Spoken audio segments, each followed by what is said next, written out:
During a child's formative years, they generate 2 to 4 metric tons of sentimental but worthless doodles, drawings, clay sculptures, and more. We all know it's crap. Primitive techniques, shoddy workmanship, potholders that conduct heat. Yet most parents simply cannot bring themselves to throw anything out. Until now. My name is Michael Burrows. 4 years ago, I founded Shit Tossers, the solution for sentimental but sensible parents who know deep down our kids' priceless artwork is neither artwork nor priceless. At Shit Tossers, our highly trained, emotionally detached staff will come to your home and work with you to take your child's collected works and mercilessly toss them in a trash bin. That's not a cat. Your kid drew a circle with 4 stick legs and 2 rudimentary triangles for ears. It's garbage. Let it go. Macaroni glued to the inside of a shoebox? An artless waste of food. Trash it. A ball made out of clay? Wow. Who are you fooling? Every day, kids generate piles of worthless rubbish that fill boxes, bookshelves, closets, attics, and more. Maybe you can't bring yourself to do what needs to be done, but we can. Call Shit Tossers today. Not responsible for tossing abstract art that looks like children's drawings.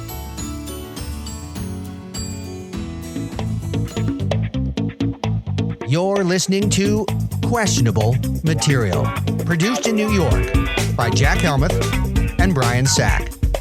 QMpodcast.com.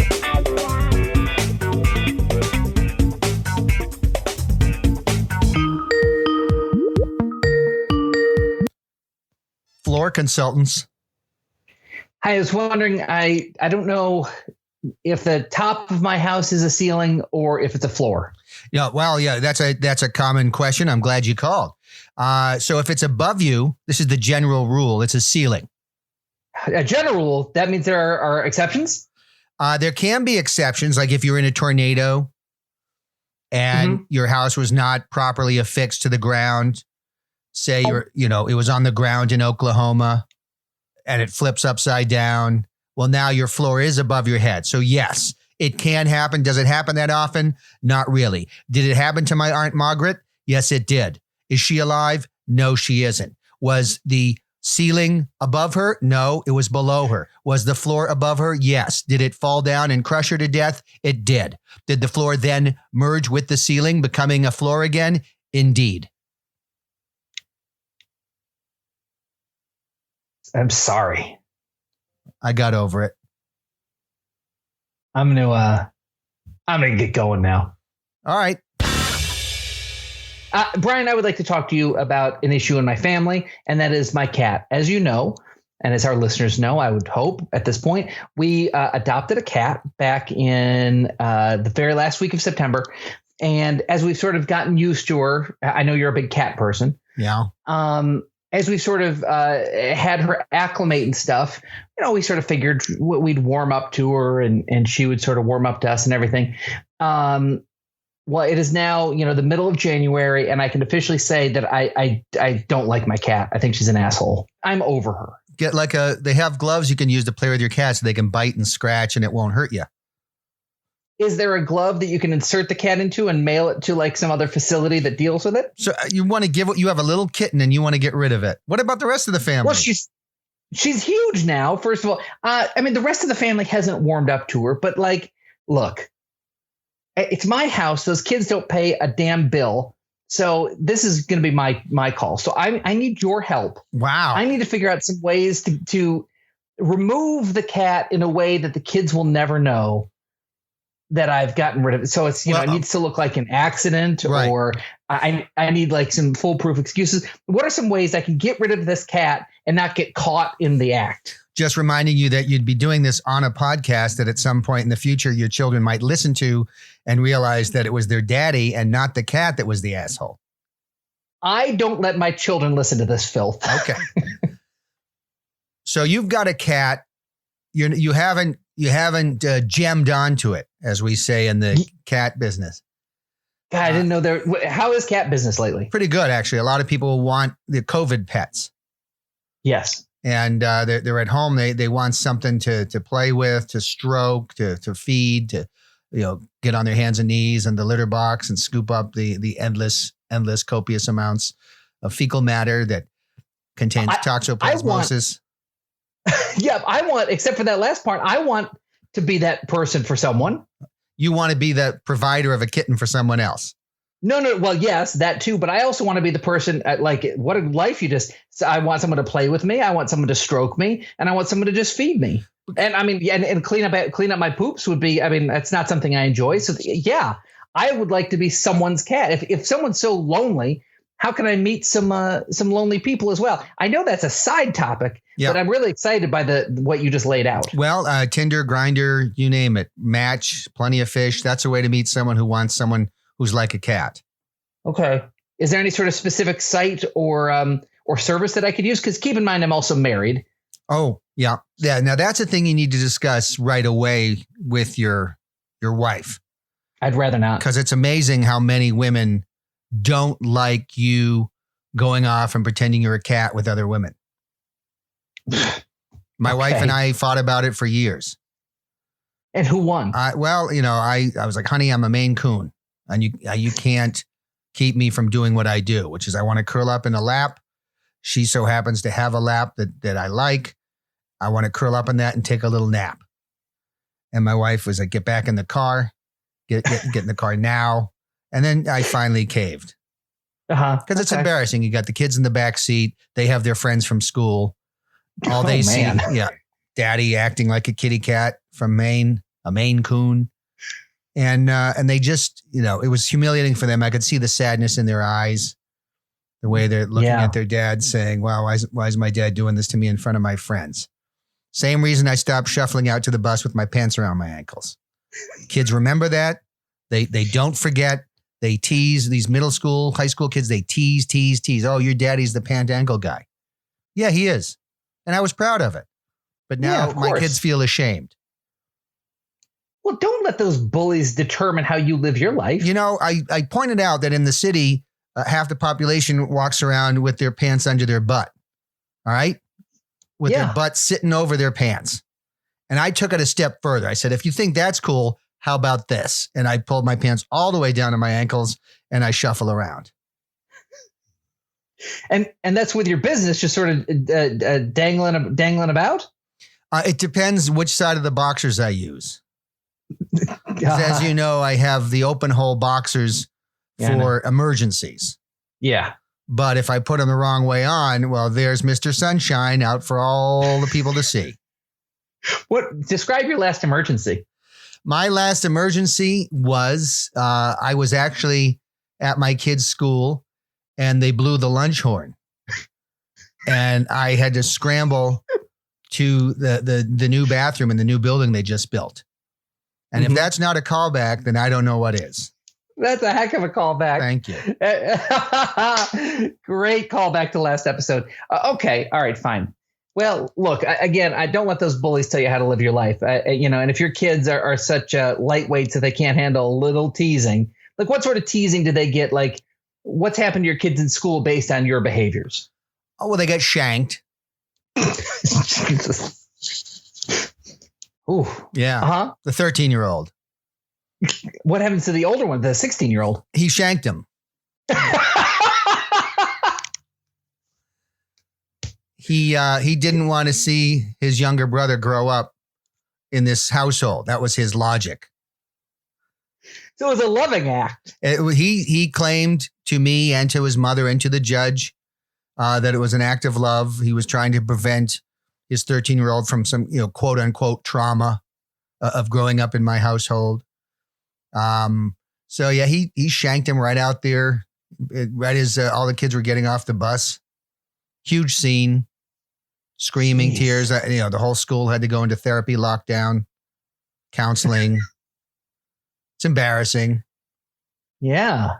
And now I'm the guy on campus. Oh, that's this Shankers Dad. Yeah. Pants around the ankles, Shankers Dad. Yeah. That's it's a mouthful, but that's what I am. Pants around the ankles, Shankers Dad. And I think we have a title. Yeah, we have a title of the episode. Wow, we're getting meta this episode. Wow. No, let's leave that in. Here's the thing. Let's leave in me saying let's leave it in to show just how meta we're being today. Ooh, and let's leave that in. A crazy episode. Let's not take that out too. Right. Okay. Great. Done. Now, here's the thing. Back to this original flimsy premise. Yes. What? I need to get rid of this cat, and I need to do it in a way that's clean, and I need to do it in a way that my kids aren't going to sort of figure out what I did. So, okay. Easy fix. I need advice. Oh, it's easy. Good. Easy fix. Well, what you do, you have a printer and a computer. Yeah. Yes. And I notice a computer with a camera that works, so I can actually see you now. So that's great. We're moving up. Thank you. Thank you. So you're going to print out a piece of paper that says, "Congratulations, you've won." And it's a free trip for one to Catropolis. Catropolis is a mega city for cats only. It's 300 miles southwest of Chicago. Okay. And it is filled with scratching posts, and I'll give you all the stuff to write. You know, it's got scratching posts galore and a variety of foods, some with gravy, some pate. I mean, just fantastic, delicious foods, and mice galore to chase and birds to kill. Birds with broken wings. Yeah, but they can't get away. It's a fantastic place for cats. And your cat, what's your cat's name? Kiki. Kiki. So Kiki, congratulations, Kiki. You have won a trip to Catropolis, yada, yada. And what you're going to do is you're going to mail that to your cat, Kiki, at your address. You're going to open up. You're going to walk into the house in front of all the kids. Like, oh my God, Kiki got a letter. What's this from? You open up and you read about her exciting trip to Catropolis. Then what you do is you take the cat to the quote unquote airport for her trip. And you come back and you tell the kids, you know, she's super excited. She couldn't wait. She should have seen her face on the plane. She'd never flown before. She couldn't wait to go to Catropolis. She's having the time of her life. And then a couple days later, when the kids are watching their TV show, you burst into the room in tears. And if you want tears, just rub onion under your eyes and you'll have tears. Okay. And you'll say, "Those goddamn North Koreans." And your kids are going to look up and they're going to say, "What? What did Kim Jong-un do?" And you're going to say, "He nuked Catropolis." And the kids go, what does that mean, Daddy? What does that mean? That means Kiki's dead. There's no way Kiki could have survived. It was a 45 megaton blast. And you'd cry some more. And you say, well, at least it was very quick and painless. Man. And then you move on. And the kids learn not to trust North Korea. And they understand that death is a part of life. That's pretty. But what happens if we're like taking a cross-country trip and we're going 300 miles southwest of Chicago, because that's as close as I'll let my family get to that shithole city.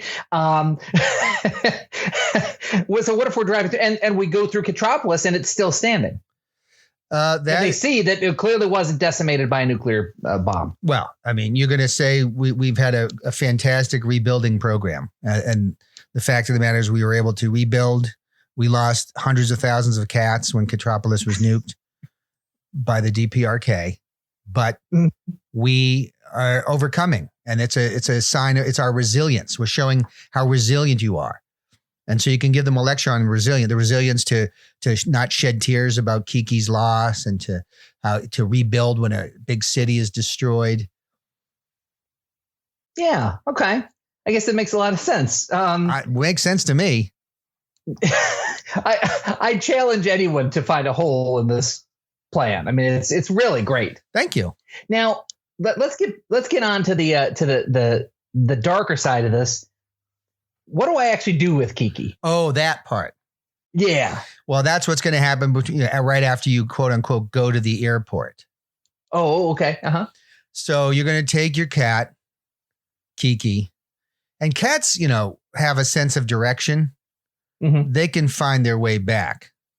Yeah. Scary. Not if they're in a purse. Uh-huh. So your wife probably has several purses. Yep. It's classic. Pick one she doesn't use that often. Sure. That she might not mind the interior being scratched to oblivion. Mm-hmm. And you take Kiki and you put her in the purse. Okay. And you hit the road and you drive for a solid 2 hours and you look for a place with woods. And when you get into a wooded area, you look for a gas station, a remote gas station on a side road, maybe beat down with a pump from the 60s. It doesn't even look like it'll work. And there'll be some guy working there and he's in overalls. He's an older man and he's looking very rural to you. And you're just going to say, excuse me, sir, do you think there are coyotes in these parts?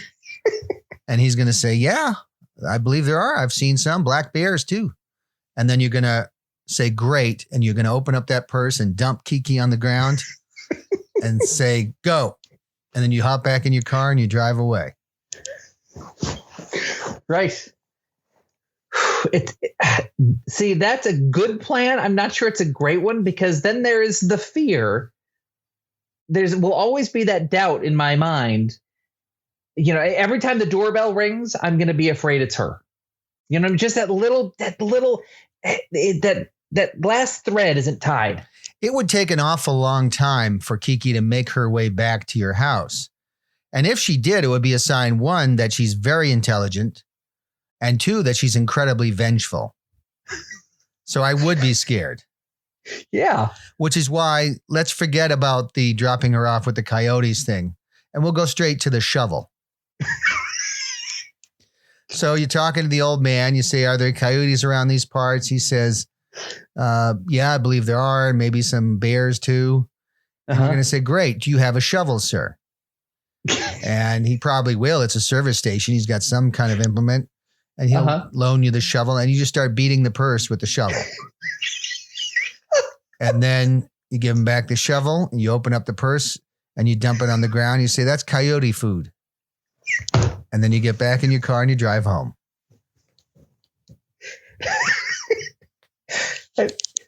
It seems like I've wasted a lot of gas just for that outcome. What do I do with the gas station guy? Because, you know, he's borrowed a shovel. He's kind of just watched me. It probably won't be recognizable what was in the purse. Yeah. But he'll know I just did a pretty heinous act. I mean, you're right. Let's be. So I just like, you know, how do you pay him off? What do you do? So you have a printer, right? Yeah. Yeah, I do. Yeah, no, it's established. So you're going to get a printer and you're going to write a letter. Congratulations. Maybe his name's Hank. If it says Hank Service Station, it probably is. Yeah. Congratulations, Hank. You've won an all expenses paid trip to Catropolis.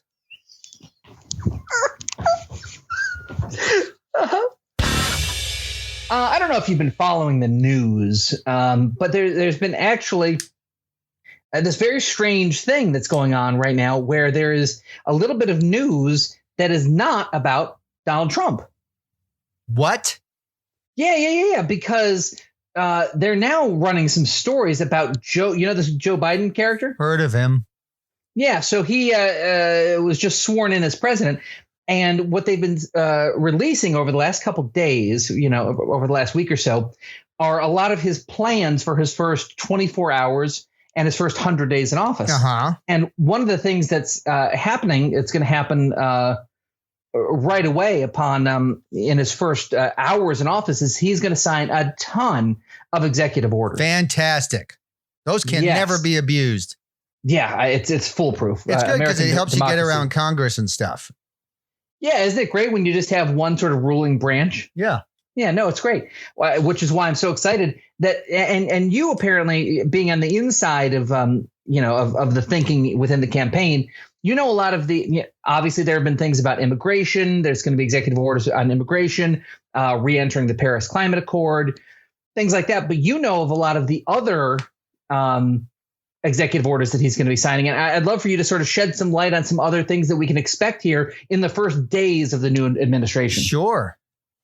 You said there's going to be some sort of big executive order on free speech on the internet, like on Twitter and website and social media sites like that. What can we expect there? Well, this executive order is going to blanket allow free speech just as long as it's not hurtful.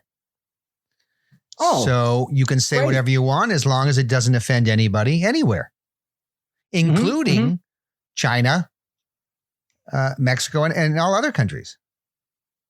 Oh, that's great. I mean, I love free speech. Is there a list of some of these things that might be a little bit too offensive? It's on an as you say it basis. Mm-hmm. Mm. So whatever you say will be processed through algorithms that'll be designed by our trustable tech folks like Google. Mm-hmm. And it'll run through some filters to make sure that no one on the planet would be offended by the thing that you might have said. This way, we use of technology. We ensure that there's no exposure to anyone's that people are not exposed to things they don't like to hear or see. Mm-hmm. I think it's got the potential for some blowback, but blowback is a word I wouldn't be able to use. It's offensive. Is it? To people who are anti-fellatio. I won't say who, but I'm close to one of those people. Okay, fair enough. Fine. Now, you said there was an executive order coming out that's going to go even further on immigration reform than has previously been announced. That it's going to be radical. And forget, a lot of people think that what has been released is radical. I'm not here to say one way or the other, but you've told me that there is a new plan that is so radical that even liberals might be like, whoa, that's too much. Tell me what they're planning. Well, they're going to, everyone will be issued a passport, whether or not you don't have to apply for a passport anymore. Okay. You'll have a passport sent to you. It'll take longer, obviously, if you live in Senegal or Russia or India or New Guinea, but you'll get it. So it's everyone on the planet. Yeah, they'll be issuing 7 billion passports. Okay. It's going to be really beneficial to have 1 to 4 billion people come in. And of course, when they sign their oath of thank you-ness, which is another executive order, that does commit them. It registers them as Democrats and does obligate them to vote for the party that allowed them to come here for a minimum of 12 years. Wow. So it obligates them to vote. Your vote down the Democratic ticket is your way of saying thanks. You said there was an executive order on COVID policies that's again maybe too far reaching in scope. Now I'm certainly a COVID believer, but you said that even I would think that this is a step too far. What are some of their COVID executive action plans? There's an executive order that requires all of us to start our mornings with the same balanced breakfast. And the idea is, it's part of his healing initiative. So, we're a very fractured country. It's very tribal these days, red, blue, Republican, Democrat, conservative, just very, very tribal and this is a way of unifying us through breakfast, because everything's so fractured. We don't have things to talk about. We don't have things in common anymore. And the idea is, did you have toast this morning? Well, yes, I did. Well, so did I. And did you have a glass of orange juice? Yes, I did. And did you have an egg? I certainly did. And now we have something to start our day with that we have in common. Because most of it, we don't listen to the same music anymore. We watch different TV shows because there are 6,000 networks.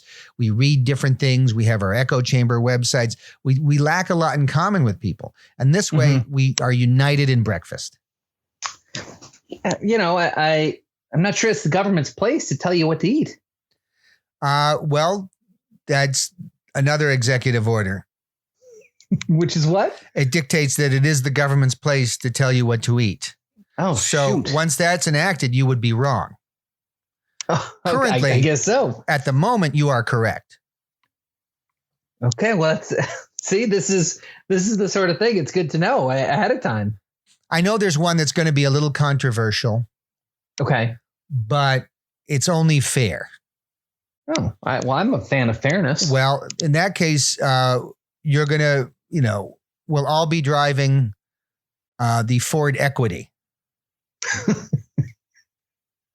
Well, okay, a Ford, American-made car. Okay. It's an American-made car, and it looks just like everybody else's car.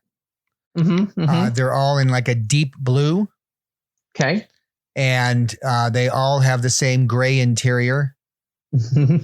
And they all get 32 miles per gallon. Not bad. And the idea of that, there's a lot of car inequality. When you're driving, I think you notice this. I was driving in Manhattan on Saturday morning, and I was behind a McLaren. Ooh. And as you know, that's a very expensive car. Yeah. Very, very expensive. And I couldn't help but think that I don't have that car. And that's kind of sad. Right. And I looked to the guy to the right was a guy in a Geo. And to the left in that stupid cube car. Yeah. That's terrible. Yeah. And I almost drove him off the road just because I saw the cube car. But we kind of made eye contact, and then we all looked at the McLaren, and we made that universal gesture for this isn't fair, is it? And so I think the Ford equity is going to solve that. When we're all on the road, wherever you look, left, right, front, back, we're all driving the same thing. That's great. I mean, the last thing I want to do while I'm driving is feeling sad. Yeah. And this a way you don't feel like you're less successful or more successful. You just feel like you're another driver on the road, or somebody standing in a parking lot filled with 18,000 blue cars going, where the fuck is my car? But you should probably come up with an executive order in the future to sort of solve that problem. And in a way, it's actually another unifier, because we all have the same car. We're all standing in the parking lot going, where the hell is my car? I don't know where my car is. And you're going to meet other people in the same predicament. Oh, do you know where my car is? No, I have no idea. Have you seen my car? No. What does it look like? And you just gesture to the whole parking lot because they're all the same. And then you go, geez, I don't know what to do. What did you have for breakfast this morning?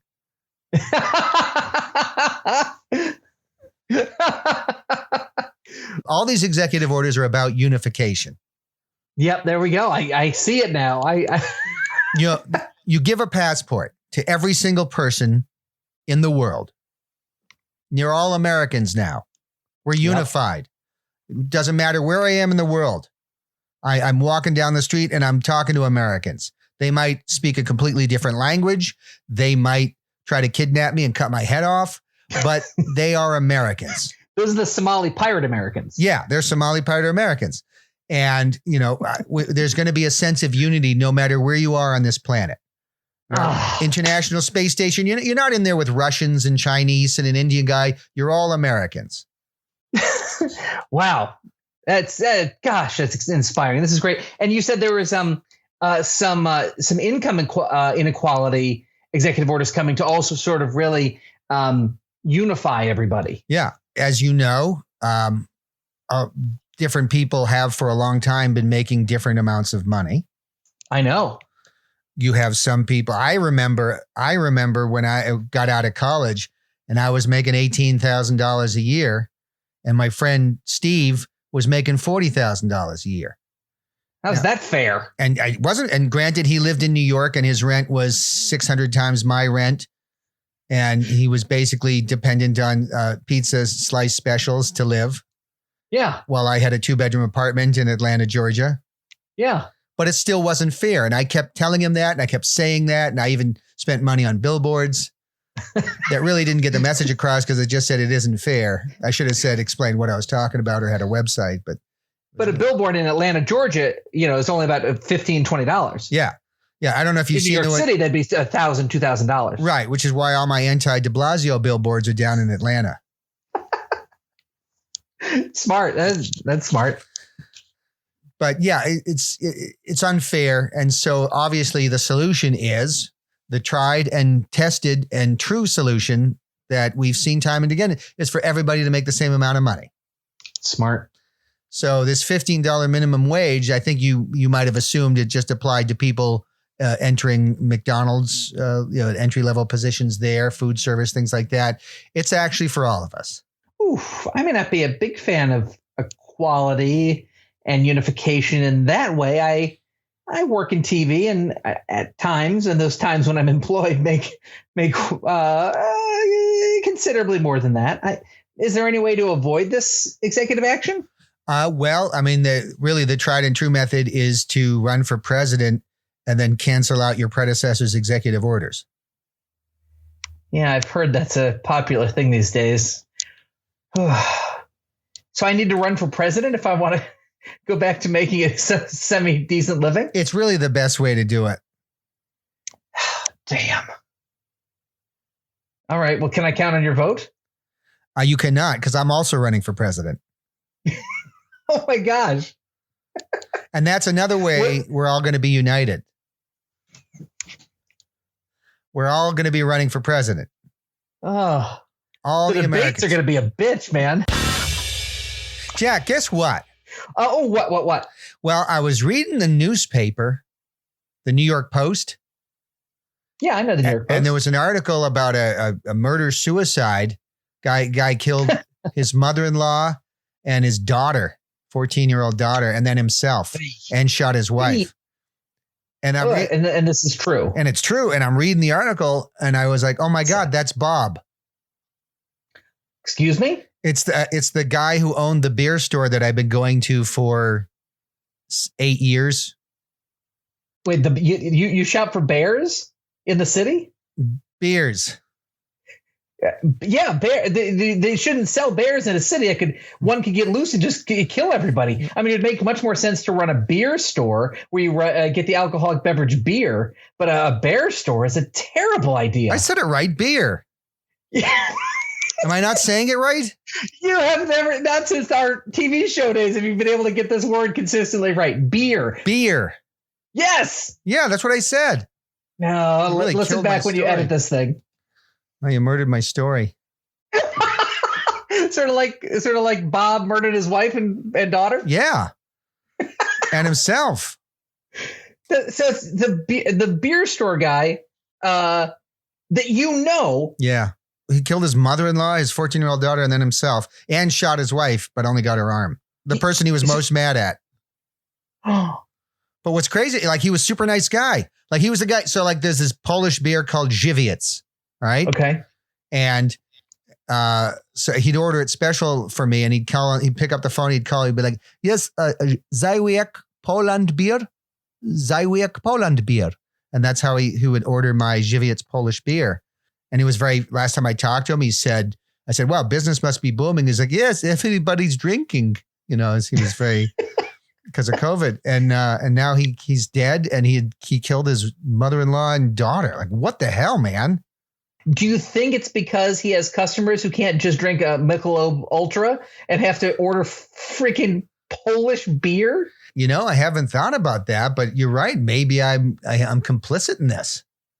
I was a difficult customer, maybe. Maybe. He had all this Sam Adams stacked up, and I come in and go, do you have Żywiec? I want Żywiec. I don't know how to say it. Yeah, sad. What the hell, man? He probably looked at his family, his sweet family, and saw your dopey face, thirsty for alcohol with your tongue all swollen, and just thought, I've got to kill my tormentor. I guess so. I don't know, man. Just freaky. It's weird.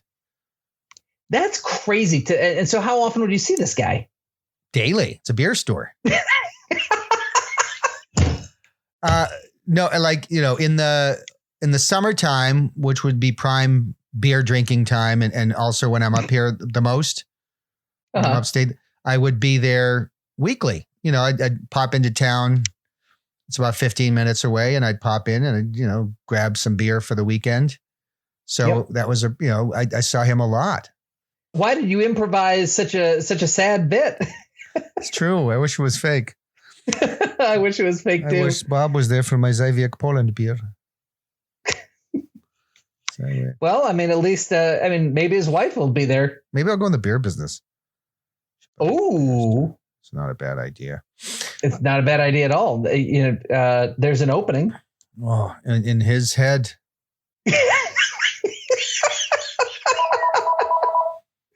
It's okay. Oh, that's the inappropriate. That's the inappropriate police calling to say we got to end this. Call from Donna. And, oh my God, that's my mother-in-law. That's a sign. Literally my mother-in-law calling. That's a sign from Jeebus. Oh my gosh, Jeebus wants us to leave this sad story in just as something different. Okay. All right, fine. Consider it done. Rest in peace, Bob. Rest in peace, Bob. And your family that you murdered. I've been keeping track of some of these news items that have been slipping through the cracks. You know why? Oh, I can't imagine why. Why? Because obviously every news cycle gets overwhelmed by Donald Trump, so he's always top of the news cycle, and all the other stuff just filters out. Wait a second. I guess that's not going to be true anymore. I was waiting for our next news you missed so I could point that out. This might have to be the last one with this premise. I guess so. We're going to have to change the premise for this bit. Yeah, but it still works for today. Yeah, let's do it. Ready for the sound? Yeah, I love the sound. It's the only reason I tune in. Well, it's official. The Biden presidency is the greatest in American history. According to articles in the New York Times, Washington Post, Teen Vogue, Vanity Fair, the Oprah Magazine, The New Yorker, Rolling Stone, Time, and 38 other publications, the president's first days in office have been unparalleled in their greatness and awesomeness.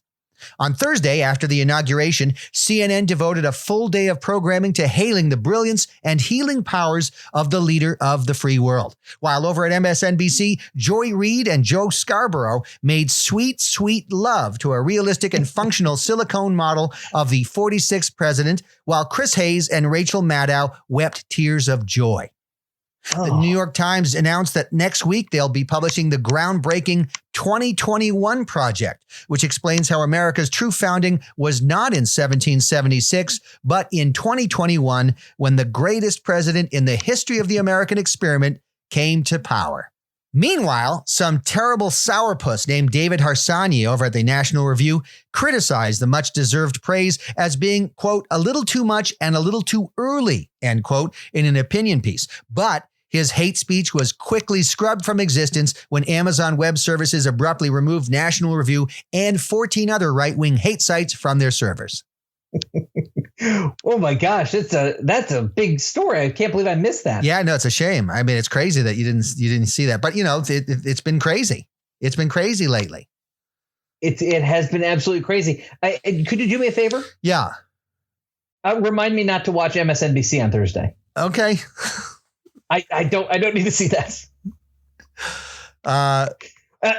Then that's it. I guess if that's such a big story, that must be all the news I missed. No, it's not. There's even more. Get out of town. I'm going to give it to you, town.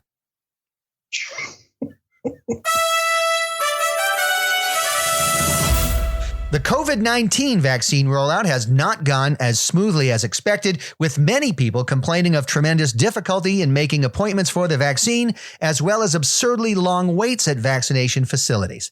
On top of those issues, many vaccine distribution centers are understaffed and have strict limits on who can be vaccinated. Obviously, politicians and celebrities are at the front of the line, followed by first responders, Elon Musk, teachers union executives, and anyone over 65 years of age. And because of legal threats made by some governors, these rules often lead to vaccines going to waste rather than letting them be used on someone who did not qualify. New York Governor Andrew Cuomo, brother to CNN's intellectual heavyweight Chris Cuomo, says that the Empire State is ahead of the curve in vaccinations because under his governorship, all the individuals most at risk have already died. At a recent press conference, that's okay. It happens. It happens, Jack. Sometimes you laugh during these. Yeah, it makes me sad. And my response sometimes when I'm so sad, I laugh. Continue. Sorry. At a recent press conference, Cuomo, nicknamed the Lovegov by most of the media and a handful of people who don't pay attention to things, violently shattered vials of the vaccine against a brick wall, screaming that the state has no need for it because the important people already have it and no one else matters. The governor ended the press conference by offering a discount price on copies of his latest book detailing his triumph over the coronavirus, which came out right before the devastating second wave and a sexual harassment allegation. Man, it's almost as if you don't just make up the news, obviously, but that almost feels like the type of thing someone like you who hates Cuomo would write. Yeah, I love when I find a news item like this because I am not a big fan of Governor Cuomo. I really think he's a terrible person. No, I know you And do. I'm It's pretty well, I'm sure- glad you could. I'm pretty sure I'm right about that. Normally, you don't shove your beliefs down people's throats, but this seems to be one you really cling to. Yeah, not a Biden fan. I mean, oops. Wait. Yeah, not a that too. But yeah, not a big Cuomo fan. Not a Cuomo fan. Yeah, I know you're not. I'm going to be honest. I don't like him. Well, it's so great that you were able to find a story that matches your views. Yeah, that's great. Here's another one. Ready? No. Yeah, listen. Is there music? Yeah, here it is. A Biden official put out a call for sexy, colorblind lesbians with 3 or fewer limbs in order to meet their diversity staffing goals for the 46th president's new administration. According to Stacey Runninghorse, the first dyslexic, gluten-intolerant, epileptic Native American to work in the White House, the administration was having great difficulty locating sexy, colorblind lesbians who were short 1 or more limbs.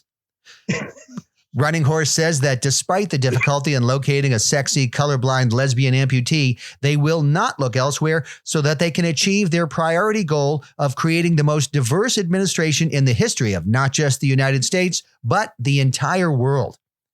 During a press conference held by interim press secretary Ben Stevenson, a lactose-intolerant atheist with lupus, the administration is willing to overlook any professional shortcomings as long as you're a sexy, colorblind lesbian with 3 or fewer limbs. The decision was hailed by people who attended schools that had no entrance requirements. I mean, look, if they need like sexy lesbian amputees, I have a ton of websites bookmarked, and they should just call old Uncle Jack. I will pass that on to his press secretary. Please do. Man, Runninghorse, you say.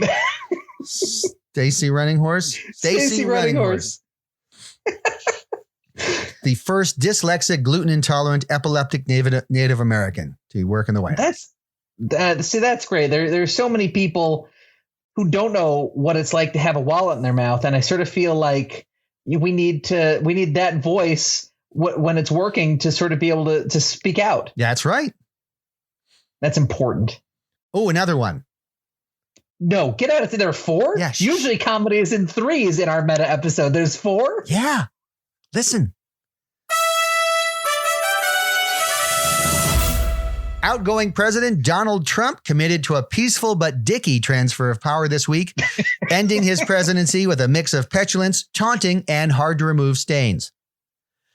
Prior to exiting the White House for the last time, President Trump used the Oval Office phone to make several mean-spirited and expensive phone calls to world leaders, telling German Chancellor Angela Merkel that she had, quote, cankles like I've never seen, end quote, and letting the Duke of Luxembourg know that his country was, quote, tiny and filled with losers, end quote.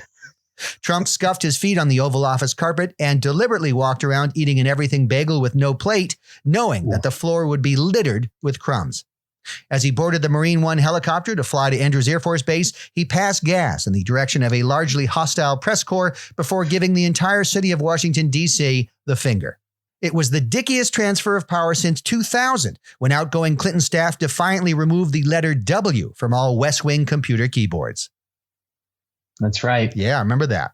I do remember that. Yeah.